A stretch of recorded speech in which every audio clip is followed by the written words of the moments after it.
and welcome everyone to Municipal Works Australia's webinar on temporary traffic management. And look, it's a very, very topical subject. So hence we've had about 500 people register for this.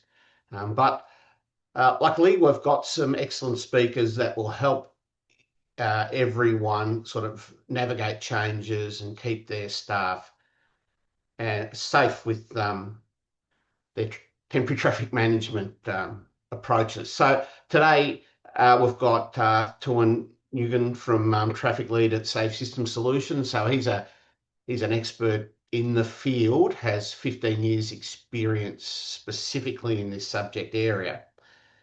We're also lucky to have Patsy Thomas, the National Temporary Traffic Management Operations Manager at Ausroads. So Thuan and Patsy work together, and Thuan suggested it'd be great to have Patsy talk from an Ausroads perspective about changes that are going on, which we think is going to be sort of excellent information for everyone. Following them, we've also got Ash Edwards and Josh Platt from Game Traffic Control. They've got some solutions in terms of traffic management plans that might be particularly relevant to rural and regional councils in Victoria and New South Wales. So make sure you hang around at the end for their little 5-minute explanation of what they've got and what they can provide. So one final thing before we hand over to our speakers today, the CCF Victoria are also running a webinar next Thursday on this subject. So you can go to the CCF Victoria website to find out about that. I also want to let you know that our MISWorks Australia's national conference will be in Bendigo on the 18th and 19th of March. Thuan will be talking there, along with a host of other really interesting speakers on subjects to do with municipal works. We're having chats to Patsy about Ausroad getting a presence there, so you'll be able to meet people like Patsy and her crew and ask questions. It's a 2-day conference. You can go to the Municipal Works Australia website to have a look, and I encourage you all, even if you can't get to the 2 days, to drop in and have a look. It's free if you don't want to participate in all the conference sessions.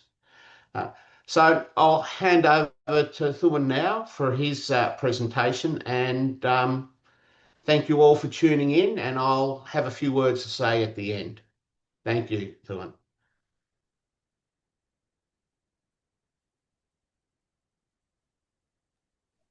Okay, thank you, Peter. I just found my muted button to unmute myself. So thanks for the introduction. Thanks, Sophia, as well.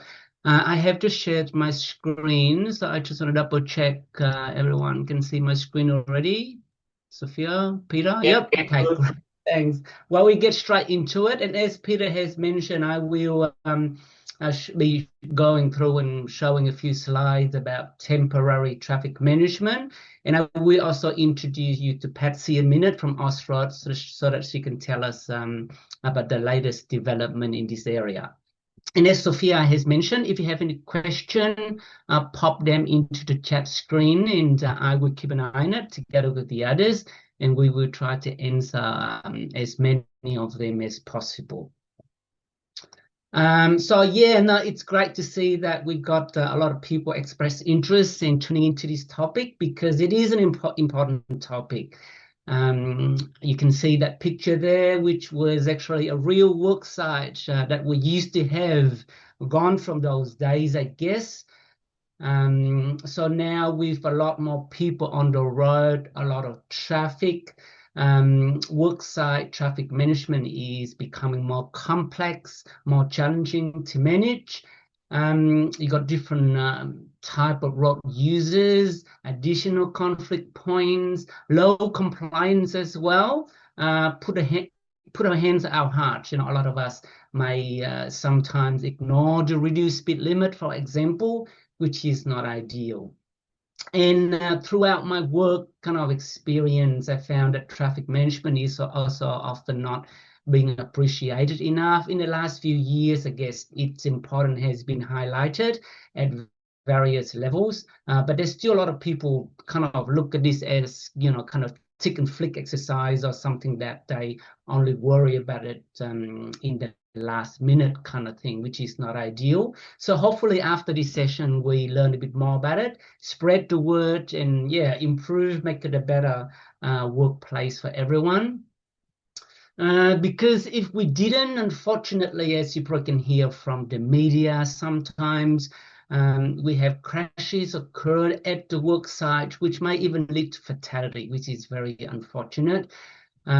So yeah, we are doing our best to one step at a time, hoping one day we will never see these sort of articles on the news, making it safe for the road workers, the community, everyone using the road network.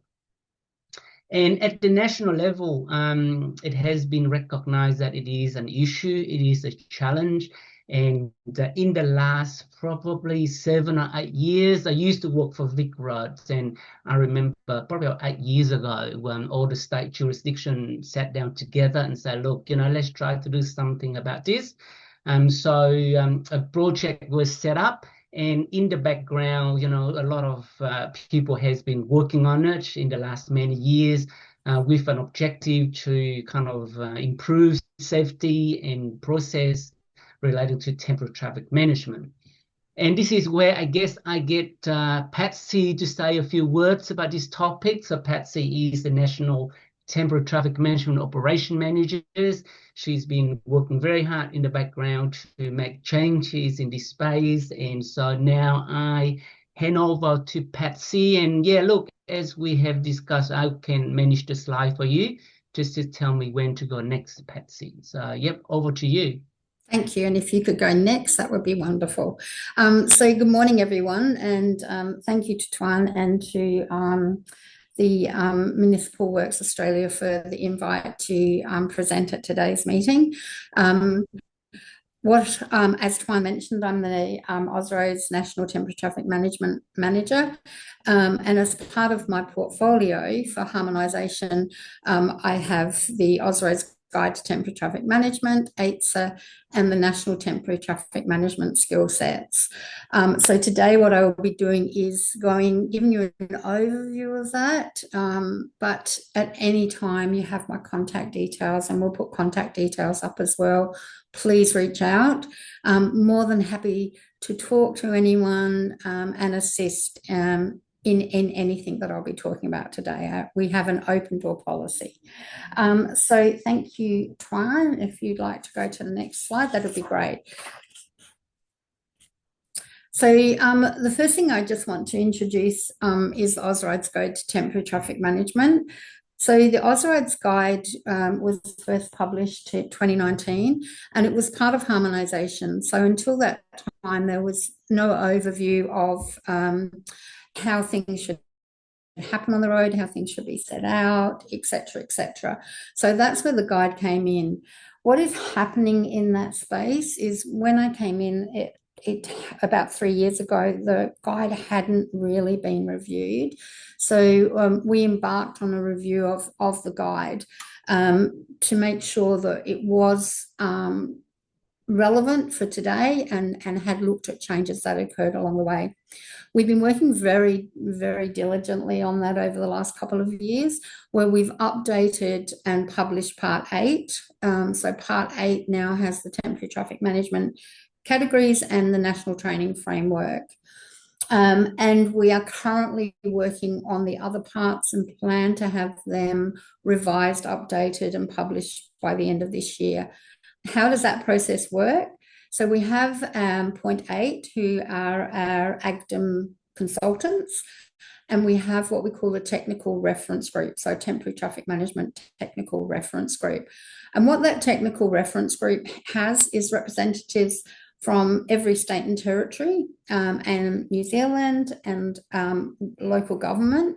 And what we talk about there are any changes that are required to the guide. Now, previously, that was very much TRG looking at that and then taking it back to their jurisdictions. But now that we have the consultants, we have what we call the Ausroads Temporary Traffic Management Support Team. So if you're looking at AGDM and there's something there that you think is a bit contradictory or doesn't make sense or is missing, you can see down the bottom, we now have that email that you can direct those queries straight through. That team will answer your query, and then they will put it on what we call our things to look at next. So we have a list at the moment of about 180 that we will start looking at in 2026. So your query will go onto that spreadsheet, and that is what our consultants do, is look at that in, is it something quick that we can all agree upon, or is it, a priority that we need to look at and spend some more time on? In 2026, we will also be looking at how the guides are structured. So ensuring that, it doesn't say, please go to this guide and this guide and this guide, referenced about 4 times when you're trying to find information, and making it more readable. So we're really looking at that, and we really appreciate any feedback that you have to go straight through to there. That would be great. When we publish, as I said, hopefully by December, what we would publish is also a technical guidance document so that you can see the changes that have been made. So that helps you navigate that. And the other thing that we will be doing in 2026 is a series of webinars. So point 8 will commence with what is this thing called an AGDM and how you navigate around it. And then they will start going through the parts. So they will start going through, okay, this is part 7, what does this impact, etc., which is traffic controllers. So we have a lot on the go for that. As I said, we want it to be a live document. We will be republishing every 12 months, unless there's something significant that needs to be republished. We will be doing that. Thank you, Tuan. Sorry, I'm just conscious of my time. So the other thing to be aware of is consultants are well aware of Australian standard as well, as you should be. The standards are updated. We do have somebody on the standards, and the guidance standards can be found on the link at the bottom of the page. So this is more of an FYI for you, just to be aware of that. And we do sometimes get queries saying, oh, maybe the standard conflicts AGDM or vice versa. So we look at that as well. So it's not something we disregard at all. Thank you, Tuan. The adoption of the AGDM. So nationally, every state and territory have adopted the AGDM. In some states, they also have their own what we call, so for example, the top code of practice, and that's just where their rules may slightly differ to AGDM. A classic example of that is in South Australia, where they have the 25-kilometre slow down, which is not anywhere other than South Australia. So each of those have what we call a guide that sits next to them that just shows any differences within the AGDM to the various state and territory. The only one that has no differences is Tasmania, and they've fully adopted the AGDM. Thank you, Tuan. The other thing that sits under my portfolio, and you may or may not have heard of this, is AITSA. So you can see the title there. So I'll just refer to it as AITSA for ease of use. AITSA came into operation on the 1st of July 2022.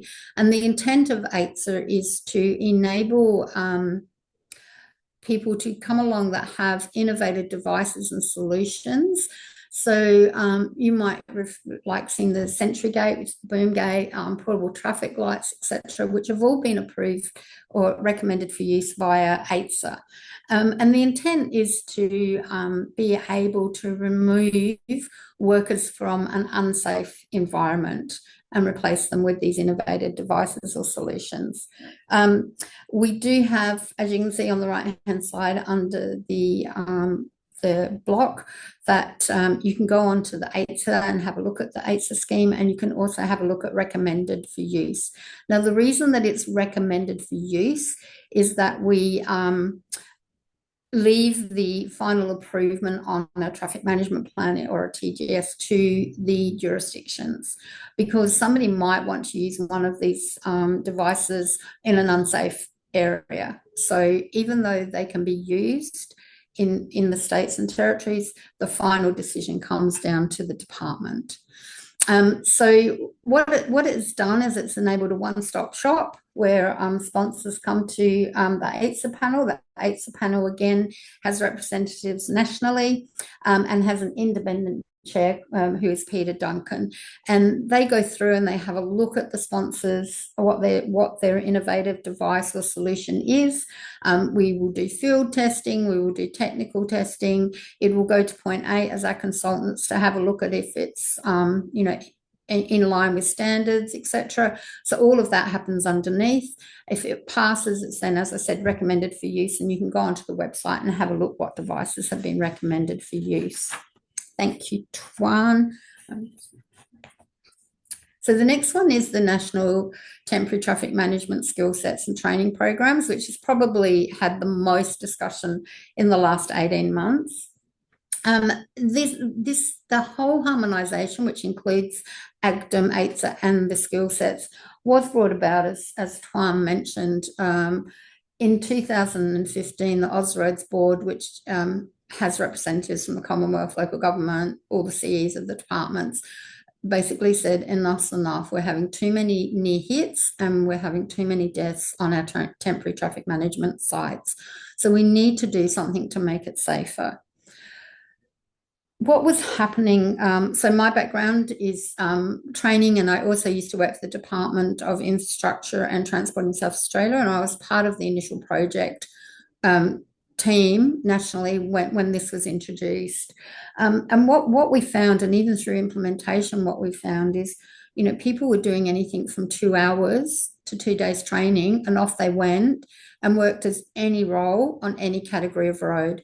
So I could do, a day's training and off I go, and I can design for a temporary traffic category 3 road as a TMD3, which is pretty alarming. So what we wanted to do is ensure that the skills associated with the role gave the person what they needed to safely operate out there. So hence a graduated environment was brought in, and this was agreed upon nationally. So after many months and years of talking about this, agreement was agreed upon by industry and by every jurisdiction. So as you can see on the screen, we go through things like traffic controller. So category 1 is your your low volume road. Category 2 is where you typically have dual carriageways with traffic lights. And you can see as traffic controller 3, which is our freeways and motorways, there is no training for that because the AGDM specifically states how a traffic controller can be used on a category 3 road, because we know that's high risk. And so it goes through. So we have traffic management implementer and traffic management designer. Plus, what we listened to and heard from industry was that they needed a combined course. So these all stand alone. So we brought in combined courses, which have proved very, very popular.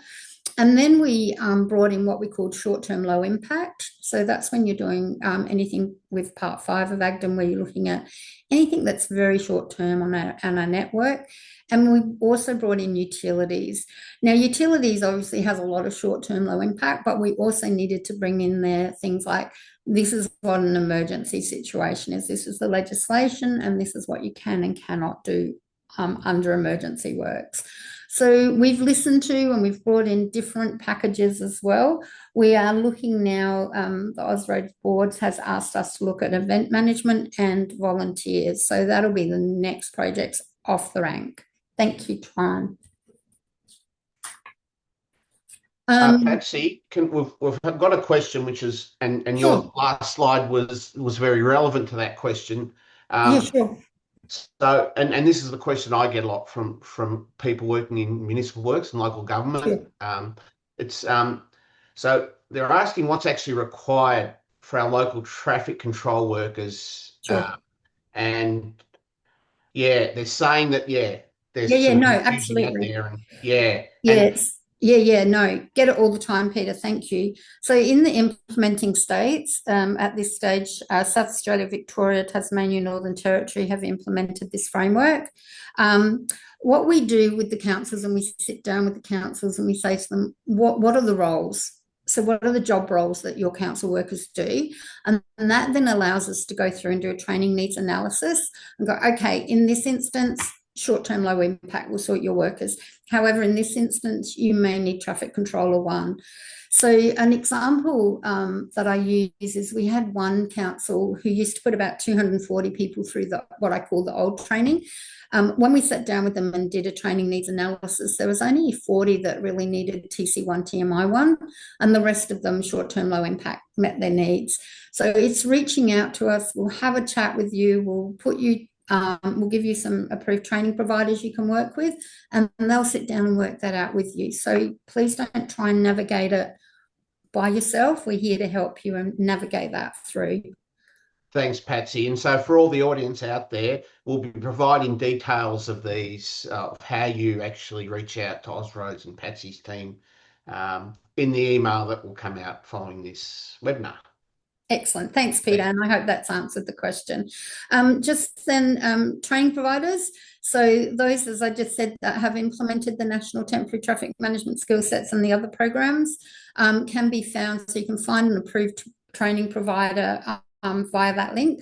So on that link, it lists the approved training providers in those states and territories and what they're currently delivering. So you'll be able to go in there and have a look and see who's delivering short-term low impact, for example. We also have a list of trained practitioners. So when somebody successfully completes a course or a skill set, they go on to what we call our trained practitioner site. So if you're not sure if somebody has the correct qualifications, you can simply go in there and you put in like Patsy Thomas, New South Wales, and they'll bring up then the list of qualifications they have and the date that they expire. So that's available. And there are also, and this will go out, obviously, the PowerPoints will go out. So there's 4 our others that we're still in discussions with, New South Wales, Queensland, WA. There are your links to get to the training providers in those states. We do have transition arrangements as well, but that's something I can certainly talk about later for people moving from other states into the states that have implemented. So we're trying to have what we call open borders. Thank you, Tuan. Sorry, I'm conscious I've talked much longer than I promised you I would. So there's some contact details there, and as Peter has said, they will be sent out after this presentation. That's my direct email, the TTM training. Anything at all, just flick through to them and we will answer it. And then the AGDM support team is there as well. So thank you again for the time. Thank you, Tuan. I really appreciate it. And contact me anytime with any questions. No, that's all good, Patsy. This is an important topic, and I can see a couple of questions already pop on the screen. So I probably try to get to some of these. One question I've seen here is this presentation, or I guess the AGDM, is it applicable to New Zealand? So yes, so New Zealand do come in. We do have a statement because they are going in a slightly different way at the moment, but New Zealand are absolutely part of our technical reference group. And we have a statement in there who to contact with New Zealand. Yep, okay, that's great. And there was another question talking about, because earlier you mentioned 40k speed limit and South Australia has 25. That's right. Yeah, the person just making a comment that, you know, with the safe system, 30 is probably appropriate, and whether, I guess, Austroad may be one day moving to a 30 kilometers worksite traffic management speed limit. Anything on that, Patsy? There is a big project on speed limits that will commence next year because it obviously is very topical. So again, if you have comments, etc., that you'd like to add to that, please send it through to either myself or to the TTM support, and we will ensure that's included. With part of that project, our jurisdictions will be going out talking to their relevant states and stakeholders as well, because as I said, it's a massive project that we'll be taking on. Yes, that's right. And may I just quickly add that the 30k speed limit is certainly something that we are working towards. In Victoria, the government, the department has released a new speed zoning guideline with with, I guess, ability for council to reduce speed limit to 30 on appropriate, roads. Maybe just one more before I keep going. So there was a question whether it is possible to share the training analysis with council at some stage that you mentioned earlier. The training needs analysis? Yes, that's right. Yeah. Look, it's very individualized. So, you know, for example, with one council, we actually went through every single role they had, and then went through and went, what training do they need? We can certainly try and put a template together, but it may not meet your needs if you know, if it doesn't fit in. So we'd rather sit with the councils, or the approved training providers sit with the councils and do that training needs analysis in consultation. Yep. Okay, that's great. Okay, I'll probably leave it there for now, and I keep going with the slides, and then we probably have more time to answer some of these questions toward the end of the webinar. So thanks again, Patsy. Thank you. Okay, I keep going with a couple more slides. I think there was a question earlier also talking about, you know, what does it mean for council? So as you can hear from Patsy, there's been a few changes. So I feel that perhaps, you know, certainly check with your state and territory. They all have information on the website about this change. And we all point to the AusRod kind of harmonization project. Review and categorize your road network. That is one of the key change I found, that the road network now has 3 categories. So have a look, see what sort of road you are looking after.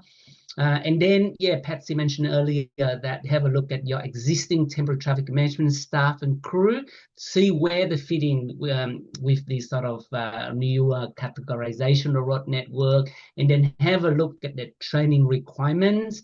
There is a transition period, and there is now a list of approved training providers as well at each state and territory, where you can reach out and get more information. Now, the next few slides, I will be talking a bit about safety at road work site, things that I guess I've been observing, and I would love to share it with the industry so that the message is getting out there. We all want to have a safe workplace for everyone, the people working on the road. Some of you are, and also the public, I guess, using our roads. One tool that I found is quite useful is carrying out road safety audits, depending on state and jurisdictions and I guess contract specification. I see more and more of these have been done, and it is a cost-effective way in identifying and addressing some of the road safety risks at the work site. Sometimes I hear people saying that, oh, you know, we do road safety audit and we found all these problems that we've got to deal with. I guess, you know, that is one way of looking at it, but then at the end of the day, it is there, the process is there to help making sure your work site is safe, because if you kind of ignore the risk, if something did happen, and I personally got involved with a few of these cases, it will be a lot more kind of headaches and challenging trying to address them. In terms of road safety, we can do it at various stages, at the very beginning before the work is being implemented, and then during implementation or whenever there is a change to the work site for big major projects, and also after the work has been finished. I'm going to give you a couple of examples. This is a traffic guidance scheme that was sent to me for review before it's implemented, kind of early last year, I think. The work was proposed to be on the Hume Freeway, and they need to close one lane of traffic to do some parapet work on the overpass. And as you can see here, this is a Hume Freeway. Posted speed limit is 110. Lots of traffic, a key corridor connecting Melbourne and Sydney. And the plan was proposing, as you can see here, to have traffic controller managing traffic, even though the speed limit will be reduced to 40. Having a traffic controller controlling traffic on the Hume Freeway is definitely not, I guess, in the right principle in terms of reducing risk. And the thing is, there are ways to get around these risks. Some of you, I'm sure, have seen these sort of portable traffic control devices, whether it's a portable traffic signal or a portable boom. These devices, for those who may or may not know, it works the same as a traffic controller, but the person controlling the device doesn't have to be on the road. He or she can stand away from the road itself to manage traffic so that they're not in kind of the line of fire. We really don't want people to jump out in front of a B-double on a Hume freeway, for example, trying to stop it. So the ACTM now recommend that the use of portable traffic controller device is the first protocol. And this is why, as Patsy has mentioned, we don't have traffic controller training for category 3 roads, which is the freeway and highway. We just don't want people to be out there on freeway and highway, managing and stopping traffic. Implementation, I've done quite a few of these over the years. Things that you see out there on the road network. I took this photo after I dropped off my daughter at school.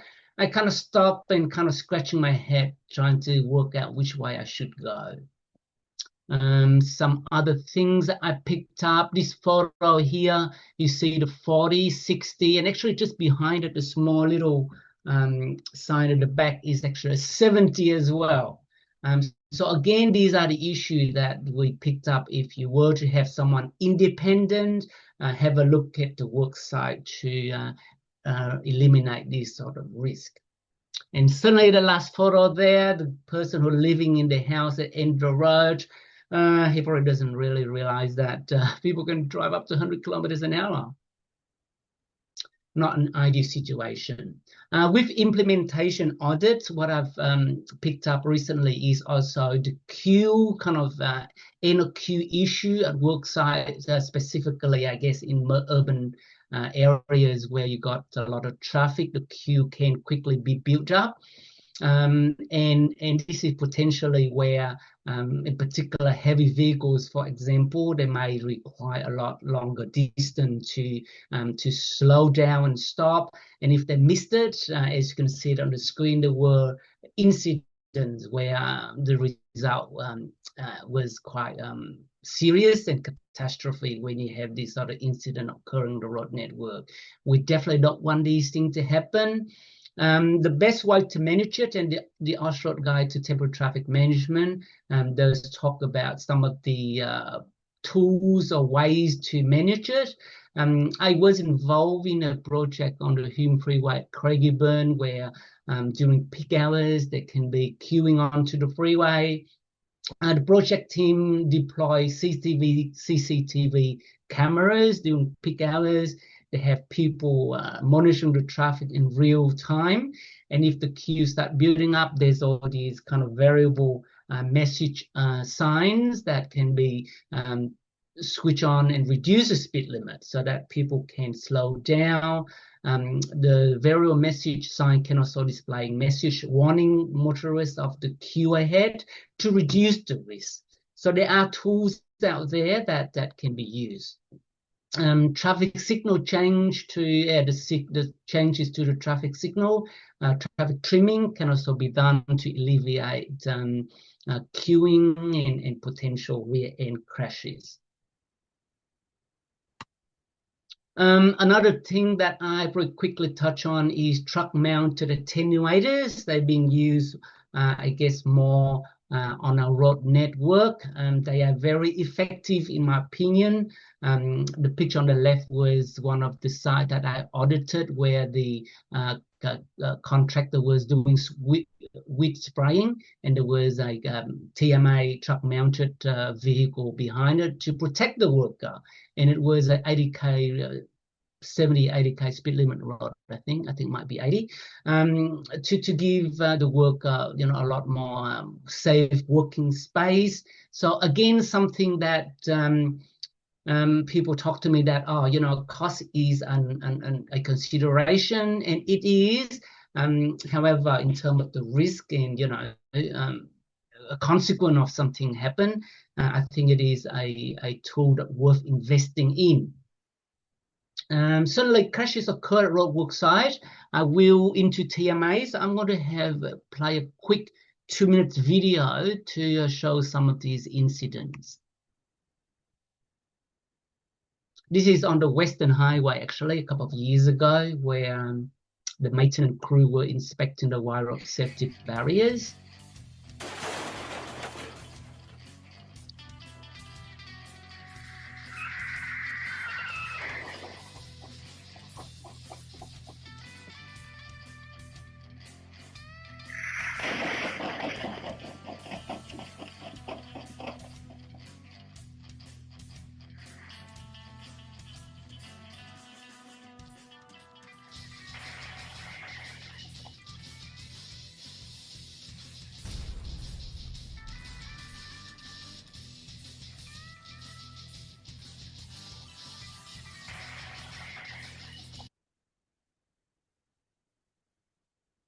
Some of the crashes was recorded in the United States, so you can see that it can be quite dangerous, especially at night.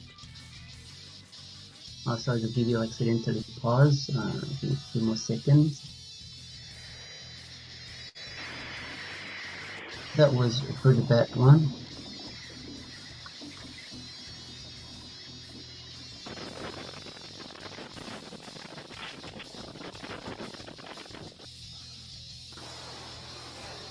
So this is some video of the crash test of the TMA before it's being approved for use.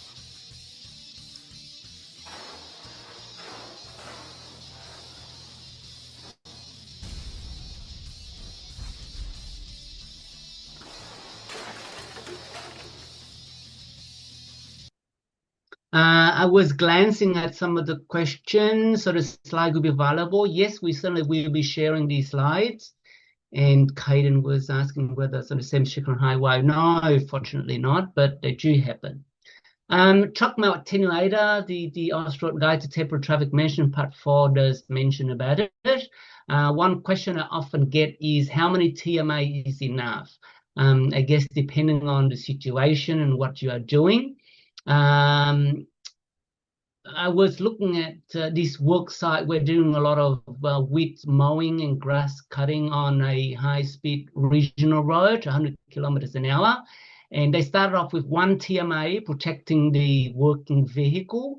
But then I guess I was concluding that you probably need 2, because as the road curve around or when there's a bend, 1 TMA won't be sufficient, because the approaching traffic may not be seeing the working vehicle and the TMA around the bend. So in that case, I was recommending that you have another TMA station or driving slowly before the bend so that people can see it. So probably 2 is something that I would be recommending if anyone has any questions. But yeah, look, really depending on the situation and the work that you are involving in. Okay, a few more slides about consideration to other road users. Apart from protecting the road workers, we also have other road users using our road network. Cyclists, I played this quick video somewhere in Brisbane. So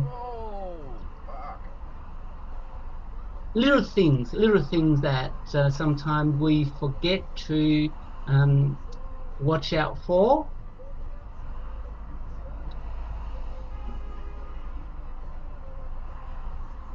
The cyclist clearly wasn't impressed, so probably not an ideal situation to be in.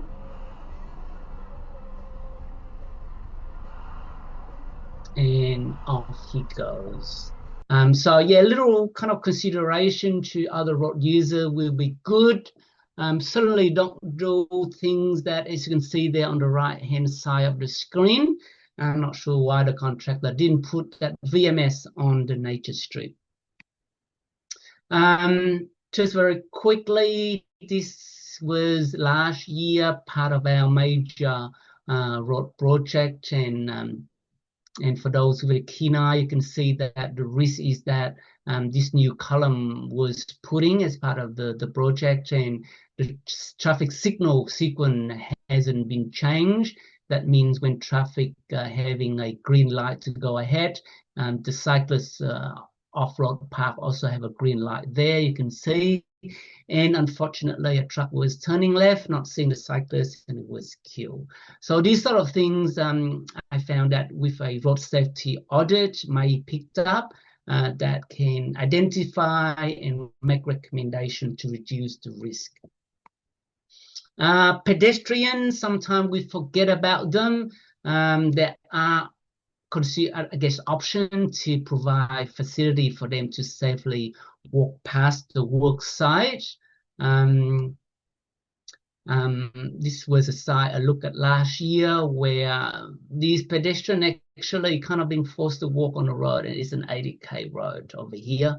Not ideal. Sometimes I see good things that a contractor considered to put in a portable kind of ramp for pedestrians to use. And then I went to another work site, and you know, I had good intention, but it was damaged. So make sure that whatever you put out there is usable. Motorcyclists, unfortunately, this was fatality up in Darwin a couple of years ago. Road work was happening, and the incident happened at night, and the site didn't have sufficient delineations. So I understand that the motorcyclist was using the left-hand lane and ran straight into the barrier, and he was unfortunately killed. And safety barriers, they do provide good protection for both road workers and motorists, but make sure you use the appropriate type. Consider them the same as the permanent type barriers.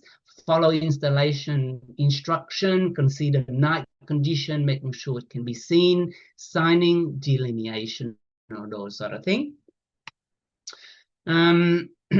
Make sure you pay attention to the end terminal of these safety barriers. We don't want this sort of situation happen at a work site where the barrier, if it's not protected by an end terminal, can be fatal. Impact absorbing bollard can be quite effective as well. I was looking after the approval of this work site. Because of the site constraint, we decided to use impact absorbing bollard at this site. On the weekend, a week after, the contractor rang me up and said, "Oh, the van ran into it." Luckily, because of it is impact absorbing, the driver was unhurt. Heavy vehicles, sometimes we detour these heavy vehicles onto roads that may not be designed to cater for them movements, and it might create this sort of situation. Not sure who's at fault here, but the truck driver appeared to just keep going. I guess, what can he do? Turning swept path of heavy vehicles, very important consideration to everyone when you're working on the road network. Communication is becoming more important. Our drivers and road users are demanding a lot more from councils and the department. When you do work on road, they want to have more information. The use of VMS, social media, website, letterbox drop can always help. A couple of weeks ago in Melbourne, the project team closed the Eastern Freeway, a very, very important road. And I was told from the project team that they're actually over-advertising the situation and scaring people off. And I live not far from here, and I look at the road network. It actually wasn't too bad. So maybe it worked. Everyone was too scared to go to the area. So actually much better than what anticipated. So it is another important consideration for road work site. Stakeholders, police, emergency services, they need to know when the road is closed. Road safety cameras, when you work near a road safety camera site, Make sure you inform the department to look after them. I was involved in a job where almost in the middle of the night or the next day, I got a phone call saying that, look, hundreds of people getting booked at this intersection. And I discovered that because the work happening at night and the traffic controller allowing traffic to go through the intersection when it was red. And so, yeah, people get booked. So make sure you inform them. And look, working on the road, as I mentioned at the beginning, it's an important and high risk activity. In Victoria, there's been some initiative and regulatory changes to improve road safety at the moment. And actually, yeah, in July this year, a new road rule has been introduced, and to make sure people slow down when you pass a working vehicle. And I think other states might be considering doing the same thing. So, look, this is kind of a bit of a summary. Temporary traffic management is an important aspect of what we do, what you do. It has road safety impact if we are trying to get to that vision zero that all state council and territory and federal government are accepting and working towards. Then this is an area that we also need to work on. Comply with Australian standards and the Austroad guide. Try to get knowledge. I feel that even for me, I never stop learning, talking to others, sharing information. Hopefully we can reduce or eliminate the number of incidents at our road site. And that was the end of it. So this is where I guess we got a bit of time to quickly look at some of the questions that people may have. I quickly see what I can... Tuan, I might just interrupt you. While you're reading those questions, I might hand over to Ash and Josh just to provide that information about people that need traffic management plans, and then please hang around. We'll get back to you, Tuan, to answer those questions, but we'll just give you a few minutes to read them if that's okay. That's a good idea. Thanks, Peter. Okay. Thanks, Ash. No worries. The floor's all yours. I will just... Tuan, do you mind if I share my screen? I think you might have to... Yep, no worries. Let me stop sharing. Where is my screen? There you go. Stop sharing. Thank you.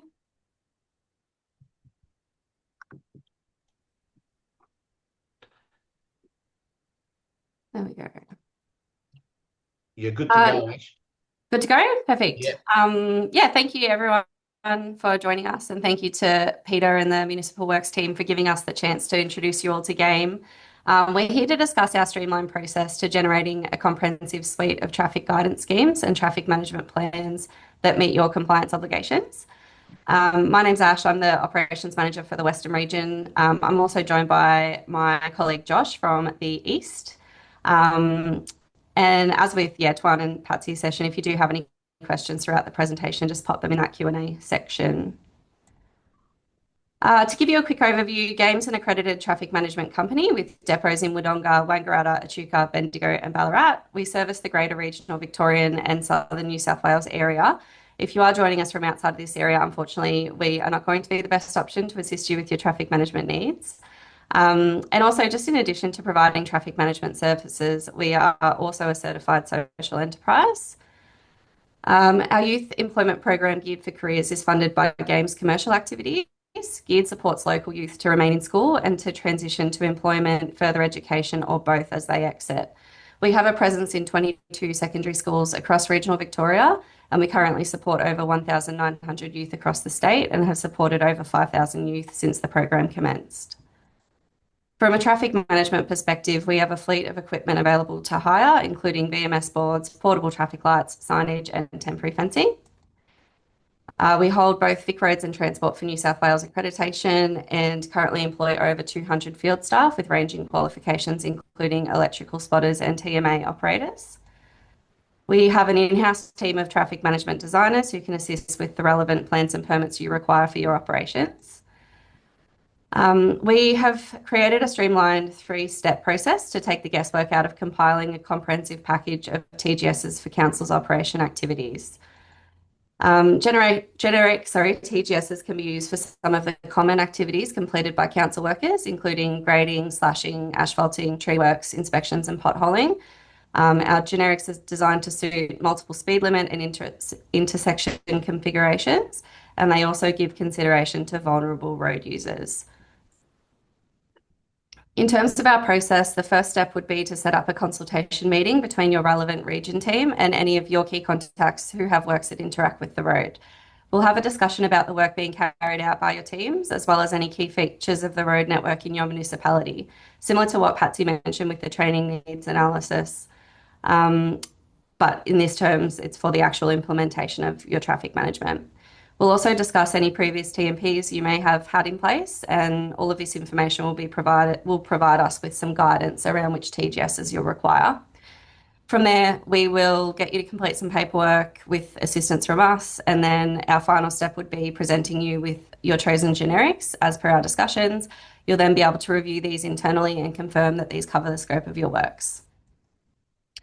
Once we've compiled a package of generic TGSs for use, we will then create multiple TMPs based on the scope of the works carried out. Generally, we would expect that there will be a TMP for each team within the operations department. If you require assistance with your traffic management, we will duplicate the TMPs with your nominated traffic control company as an implementer. And also, if required, we can submit the TMPs to VicRoads for approval where your maintenance intersects with DTP roads, triggering the requirement for an MOA. This also may prevent the need to create site-specific plans for every time that this occurs. That is our process in a nutshell. So we have some time for some questions now, or if Tuan had some questions you want to address as well. Thanks, Ashley, and thanks, Josh. Like I said, Josh and Ashley will be in Bendigo. So catch up with them there and we'll provide the presentation and contact details.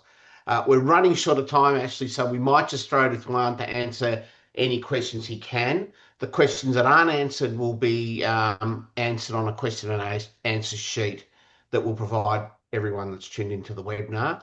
And if there's some directed at you, Ashley, which I'm sure there will be, we'll put the answers for that in that Q&A answer sheet that goes out after this webinar. So thank you, Ashley, and I'll throw to you, Than, for the remaining few minutes.